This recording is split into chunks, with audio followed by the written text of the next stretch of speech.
नमस्कार। आज के इस वीडियो में आपका स्वागत है। आइए हम लोग चर्चा करते हैं प्रकाश के परावर्तन के संबंध में। जैसा कि आप जानते हैं, प्रकाश का परावर्तन एक महत्वपूर्ण घटना है जो हमारे आसपास की दुनिया को आकार देती है।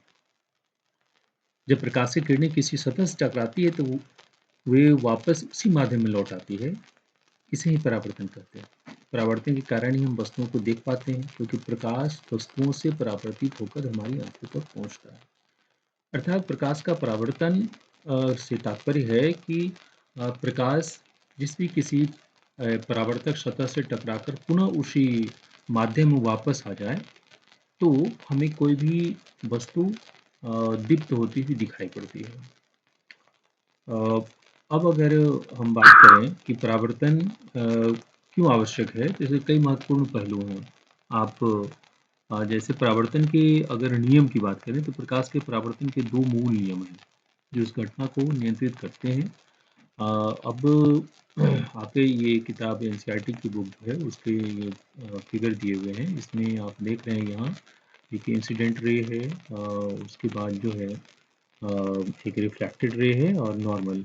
ये आपको बताता है कि इधर से ये लाइट गई जो है और यहाँ से टकराने के बाद पुनः उसी माध्यम में वापस आ जाती है। इसी परावर्तन का नियम कहते हैं। तो ये इसमें जो दो नियम है, तो एक पहला नियम है कि आपतित किरण, परावर्तित किरण और अविलंब तीनों एक ही तल में होते हैं, अर्थात कि एक ही बिंदु पर होते हैं। यानी कि इस जगह पे इंसिडेंट रे गया और रिफ्लेक्टेड रे और नॉर्मल, ये तीनों एक ही बिंदु पर होगा। और दूसरा नियम जो है कि यह जो आपतन कोण है, कि यह जो अविलंब डाला जाता है उस अविलंब से और आपतित किरण, इस दोनों के बीच का जो कोण है, इसे ही आपतन कोण कहा जाता है। और साथ ही यह अविलंब और रिफ्लेक्टेड रे यानी परावर्तित किरण जो उसके बीच का जो कोण है उसे परावर्तन कोण के नाम से जानते हैं। तो आपतन कोण, आप देखिए यहाँ ये परिभाषा दिया भी गया है कि आपतन कोण वह कोण है जो आपतित किरण अविलंब के साथ बनाती है, और परावर्तन कोण वह कोण है जो परावर्तित किरण अविलंब के साथ बनाती है। तो यही परावर्तन के दो नियम है कि यह कोण इस कोण के बराबर, दैट मीन्स कि angle I equal to angle R, यह होता है एक नियम। और दूसरा कि इंसिडेंट रे, रिफ्लेक्टेड रे और नॉर्मल, ये तीनों एक ही तल पे होते हैं। अब जो है ये परावर्तन के प्रकार की चर्चा करते हैं। प्रकाश के परावर्तन के दो मुख्य प्रकार हैं, एक नियमित परावर्तन है और दूसरा अनियमित परावर्तन है। जब हम नियमित परावर्तन की बात करें, अर्थात कि दर्पणों और अन्य चिकनी सतहों द्वारा यह प्रदर्शित होता है कि उसका सतह जो हमारा परावर्तक सतह है वो बिल्कुल प्लेन होता है। और दूसरा है कि अनियमित परावर्तन, जिसमें खुरदरी सतह है, जैसे कि दीवार है, कागज है, गड्ढा है, ये सब हम लोग जो देखते हैं वो सभी अनियमित परावर्तन की बात करती है।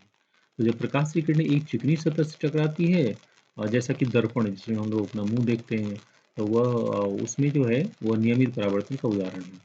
सभी परावर्तित किरणें एक ही दिशा में जाती हैं। और नियमित परावर्तन तब होता है जब प्रकाश की किरणें एक खुरदरी सतह से टकराती है, जैसे कि दीवार है या कागज है। तो इस कारण से वो आप उस जगह पे कभी-कभी जो इमेज है वो सही रूप से नहीं भी बन पाता है।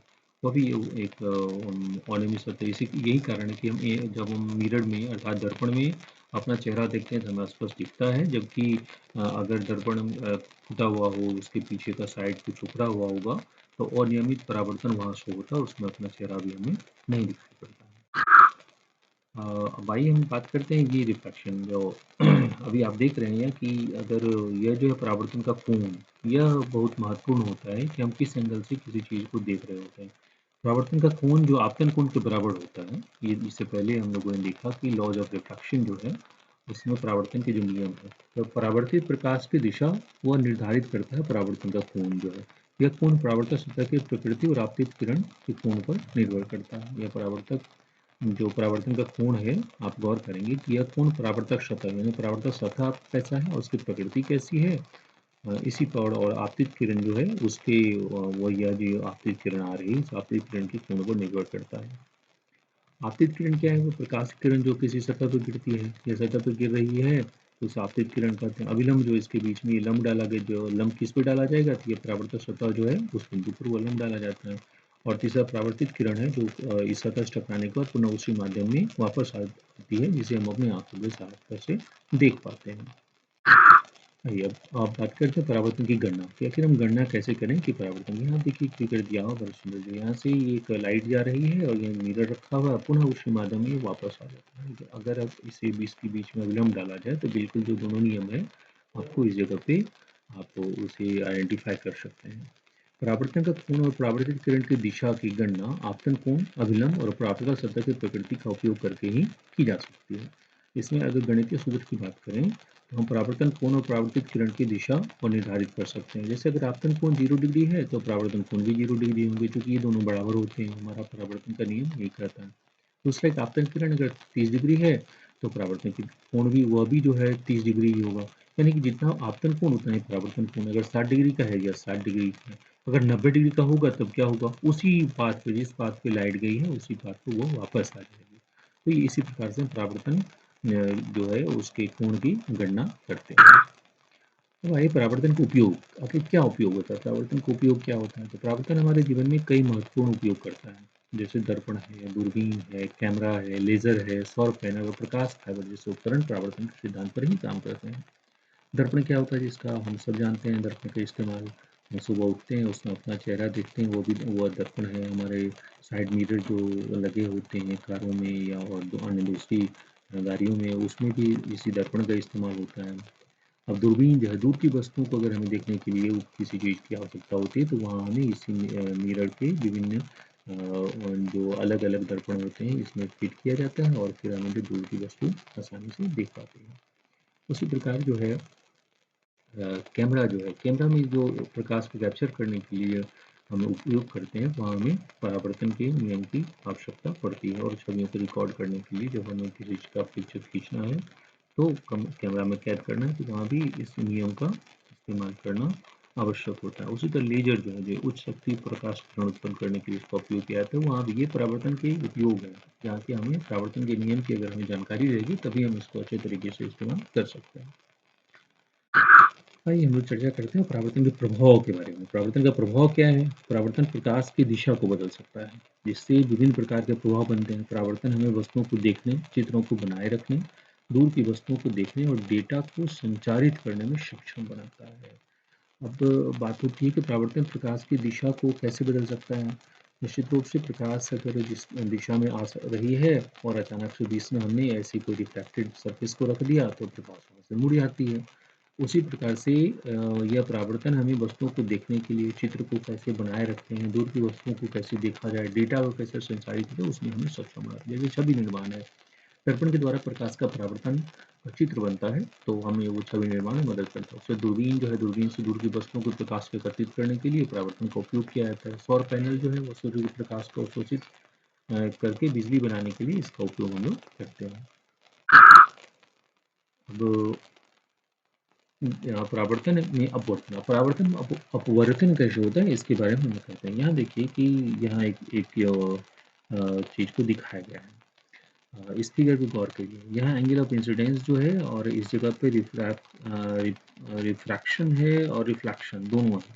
ये रिफ्रैक्शन जब माध्यम एक माध्यम से दूसरे माध्यम में आ जाती है तो वहाँ प्रकाश का रिफ्रैक्शन होगा, लेकिन अगर उसी माध्यम में वापस आ जाए तो उसे हम रिफ्लेक्शन कहते हैं। तो अब है कि एक है परावर्तन, अगर उसी माध्यम में वापस आ गया तो परावर्तन, और दूसरे माध्यम में अगर चला गया तो उसे अपवर्तन कहते हैं। तो परावर्तन में अपवर्तन, जबकि परावर्तन प्रकाश को एक ही माध्यम वापस परावर्तित करता है और अपवर्तन प्रकाश के एक माध्यम से दूसरे माध्यम में गुजरते हुए उनकी दिशा को बदल देता है। यह घटना तब होती है जब प्रकाश एक माध्यम से दूसरे माध्यम में प्रवेश करता है, जैसे कि हवा से पानी या कांच में हवा में। आपतन कोण जो है, यहाँ भी आपतन कोण वही नॉर्मल जो हम खींचते हैं एक लंब, उस लंब और आपतित किरण उसके बीच का जो कोण है उसे हम एंगल ऑफ रिफ्रैक्शन कहते हैं इस अपवर्तन की केस में। यहाँ रिफ्रैक्शन कहा जाएगा। और एक है एंगल ऑफ रिफ्रैक्शन और दूसरा है एंगल ऑफ इंसिडेंस। तो यहाँ पर जहाँ आपतित किरण की बात होगी यहाँ इंसिडेंस की बात आएगी, और जब ये दूसरे माध्यम में जाएगा तो यहाँ एंगल ऑफ रिफ्रैक्शन की बात होती है। अब यहाँ देखिए इस केस में भी यहाँ एंगल ऑफ रिफ्रैक्शन जो है यह इस अब एक में इधर से इस माध्यम से इधर की ओर जा रही है और एक में इस माध्यम से इधर की ओर आ रही है। तो प्रकाश में दो घटनाएं हो रही है। एक में प्रकाश जो इसका दिशा ये सीधा होना चाहिए, तो ये इससे जो है ये दूर भाग रही है, और दूसरी स्थिति में जो इसको इधर सीधा आना चाहिए, तो वो उससे अविलंब से नज़दीक की ओर झुक जा रही है। तो यही अपवर्तन में यही दो बातें होती हैं, यानी कि अगर सघन माध्यम से विरल माध्यम में प्रकाश जाती है, तो उस जगह पे प्रकाश अपने अविलंब से दूर भागती है, अगर सघन से विरल में जाए जो है। और वहीं अगर विरल से सघन में जा रही है, तो अविलंब से वो सट जाती है, उधर झुकने की कोशिश करती है। तो इसमें कौन कौन सी बातें हैं? एक हो गया आपतन कोण, दूसरा हुआ अपवर्तन, और तीसरा हो गया परावर्तन। आपतन कोण जब प्रकाश की किरण एक माध्यम में जब प्रवेश करती है, तो आपतन कोण बनता है। दूसरा अपवर्तन है, प्रकाश की किरण की दिशा में परिवर्तित होता है। और परावर्तन है, प्रकाश की कुछ किरणें सतह से परावर्तित हो जाती है। यहाँ जो है कुछ अंश जो है, इसीलिए परावर्तन अपवर्तन लिखा हुआ है कि उस जगह पे कुछ अंश जो है पूरा पूरा नहीं जाती, कुछ अंश उसी माध्यम वापस आ जाती है। यानी ऐसा संभव है कि जिस जगह पे रिफ्रैक्शन हो रहा है, उस जगह पर रिफ्लेक्शन भी हो रही है। दैट मीन्स कि जहाँ अपवर्तन हो रहा है, वहाँ परावर्तन की भी संभावना बनी हुई होती है। अब जरा परावर्तन और प्रकाश की गुणवत्ता पे हम चर्चा करेंगे। तो परावर्तक सतह की प्रकृति प्रकाश की गुणवत्ता को प्रभावित करती है। परावर्तक सतह की जो प्रकृति, इससे पहले भी हम लोगों ने चर्चा किया कि अगर हमारा परावर्तक सतह बिल्कुल चिकना है तो और रेगुलर है, तो उस जगह पे हमें जो है प्रकाश का की गुणवत्ता जो है अच्छी दिखाई पड़ेगी। वहीं और अगर खुरदरा सतह है, तो वहाँ हमें अस्पष्ट उसका जो है इमेज हमें दिखाई नहीं पड़ेगा, क्योंकि वहाँ अनियमित परावर्तन उत्पन्न होती है, जिससे एक धुंधला या बिखरा हुआ प्रतिबिंब बनता है। यहाँ आप दोनों चित्र को देख सकते हैं, एक रिफ्लेक्शन ऑफ लाइट इस जगह पे बिल्कुल जो है ये रेगुलर सरफेस है, या और यहाँ लिक्विड रिफ्लेक्शन जहाँ की रेगुलर सरफेस है। चिकनी सतह पे नियमित परावर्तन उत्पन्न होता है, जबकि खुरदरी सतह पर अनियमित परावर्तन उत्पन्न होता है। अब हम जरा गौर करें कि परावर्तन का महत्व और उपयोग क्या है। परावर्तन एक मौलिक घटना है जो हमारे जीवन में कई तरह से प्रभावित करती है। यह प्रकाश के व्यवहार को समझने, विभिन्न उपकरणों को डिजाइन करने, हमारे आसपास की दुनिया की सुंदरता का आनंद लेने में महत्वपूर्ण भूमिका निभाता है। यहाँ अगर दृश्य की बात करें, तो हम वस्तुओं को देखने के लिए प्रकाश के परावर्तन पर निर्भर है। प्रौद्योगिकी में दूरबीन है, कैमरा है, लेजर है। अभी इस तकनीकों में परावर्तन का उपयोग किया जाता है। सौंदर्य शास्त्र है, परावर्तन कला और डिजाइन में एक महत्वपूर्ण भूमिका निभाता है, रंग और छाया को बढ़ाता है। बहुत बहुत धन्यवाद।